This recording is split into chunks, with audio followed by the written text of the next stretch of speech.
Pangeran Purbaya adalah salah satu tokoh penting dalam sejarah Kerajaan Mataram. Ia adalah putra Raja Mataram Islam pertama, Panembahan Senopati. Nah, berikut ini kesaktian Pangeran Purbaya. Saksikan setelah yang satu ini. Namun sebelum itu, klik subscribe dan gambar lonceng untuk mengetahui video-video menarik berikutnya. Like dan share ke semua media sosial yang kalian punya.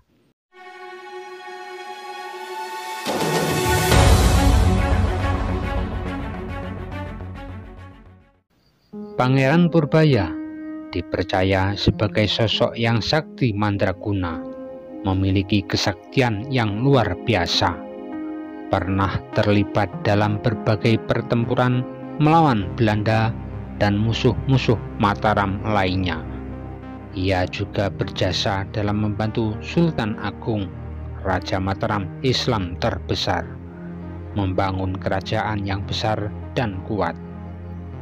Sultan Agung sendiri merupakan keponakan Pangeran Purbaya. Pangeran Purbaya lahir dengan nama asli Jaka Umbaran. Dia adalah anak sulung dari Panembahan Senopati dan Ratu Mas Adi Dyah Banowati. Ia memiliki dua anak laki-laki, yaitu Pangeran Alit dan Pangeran Martapura. Ia juga memiliki seorang adik perempuan, yaitu Ratu Mas Ayu.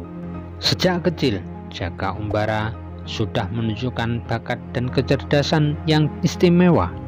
Ia belajar ilmu agama, sastra, seni, dan militer dari para guru terbaik di keraton. Ia juga belajar ilmu kesaktian dari ayahnya, yang dikenal sebagai seorang raja sakti. Jaka Umbara sangat dekat dengan ayahnya.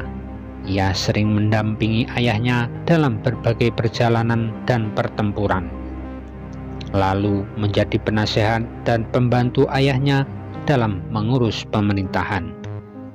Ia sangat loyal dan setia kepada ayahnya.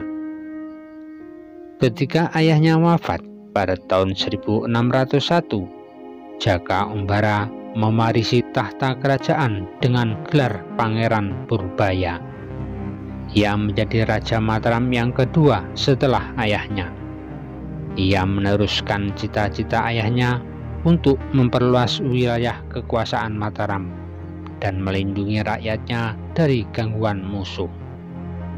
Pangeran Purbaya menghadapi berbagai tantangan dan ancaman selama masa pemerintahannya. Salah satu ancaman terbesar adalah Belanda yang mulai masuk ke Nusantara pada akhir abad ke-16. Belanda memiliki tujuan untuk menguasai perdagangan, rempah-rempah, dan sumber daya alam lainnya di Nusantara. Belanda juga ingin menjadikan Nusantara sebagai kolonia mereka. Pada tahun 1619, Belanda mendirikan benteng di Batavia sebagai pusat kekuasaan mereka di Nusantara.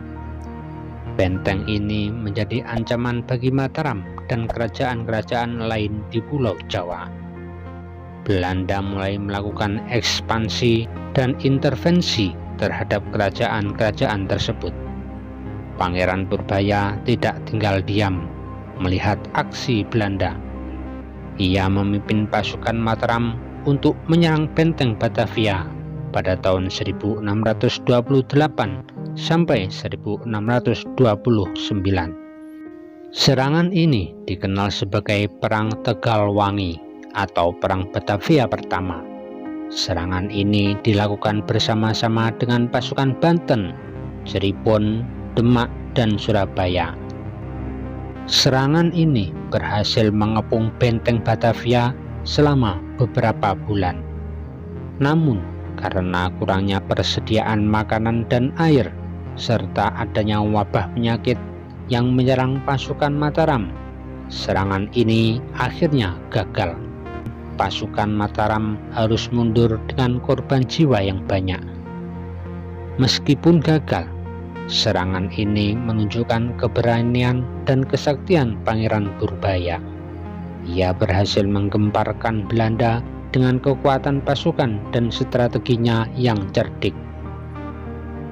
Selain itu, juga berhasil menyelamatkan banyak nyawa pasukannya dengan menggunakan ilmu kesaktiannya. Selain melawan Belanda, Pangeran Purbaya juga menghadapi ancaman dari dalam negeri. Beberapa daerah di bawah kekuasaan Mataram mulai memberontak karena tidak puas dengan pemerintahan Pangeran Purbaya. Salah satu pemberontakan terbesar adalah pemberontakan Blitar yang dipimpin oleh Raden Mas Rangsang. Pemberontakan ini terjadi pada tahun 1625. Raden Mas Rangsang adalah putra dari Adipati Wirasobo, salah satu bawahan Pangeran Purbaya. Ia merasa tidak dihargai oleh Pangeran Purbaya dan ingin merebut tahta Mataram. Ia memiliki ilmu kesaktian yang tinggi. Pangeran Purbaya menumpas pemberontakan ini dengan tegas. Ia memimpin pasukan Mataram untuk mengepung Blitar dan mengalahkan Raden Mas Rangsang. Ia juga berhasil menangkap dan membunuh Raden Mas Rangsang dengan menggunakan ilmu kesaktiannya.